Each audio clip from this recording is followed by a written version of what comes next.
Friends, তো আজকে আমি বানাবো গ্রিল ফিশ। তো গ্রিল ফিশ মানে গ্রিল পাবদা। তো এটা কিন্তু বিয়েবাড়ির খাবার, তো এটা আজকে আমি ঘরেই বানাবো। তো তার জন্য এখানে দেখো আমি ময়দা, একটু রসুন কুচি আর সামান্য একটু নুন দিয়ে একটু গোলমরিচ গুঁড়ো দিয়ে গুলে নিয়েছিলাম। তারপরে স্মুথ পেস্ট গুলে নিয়েছিলাম। আর তারপর এখানে আমি এক পিস পাবদা মাছ নিয়ে ম্যারিনেট করে নিয়েছি। তোমাদের এক পিসই দেখাচ্ছি, কিন্তু এখানে আমি অনেকগুলোই করবো।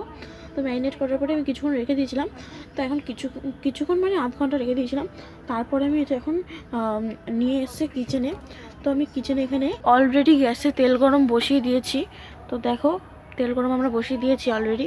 চেক করবো তেলটা গরম হয়েছে কিনা।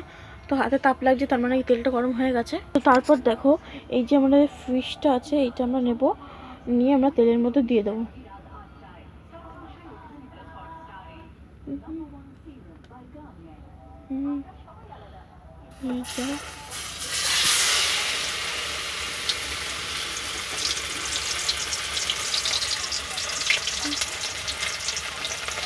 তো দেখো, এটা আমি তেলে ছেড়ে দিয়েছি।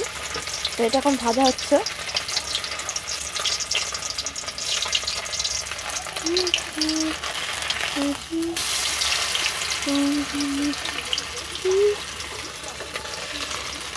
তো এটা কিন্তু একটু সাদা সাদা হবে, কিন্তু তেলটা আমার একটু বেশি গরম হয়ে গেছিলো, এই জন্য দেওয়ার সঙ্গে সঙ্গে লাল হয়ে গেছে।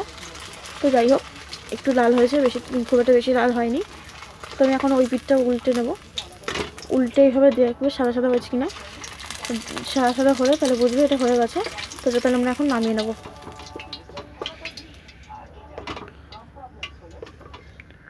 তো দেখো, এখন আমি গ্রিল ফিশটা প্লেটে সার্ভ করব। তো হয়ে গেল না সব।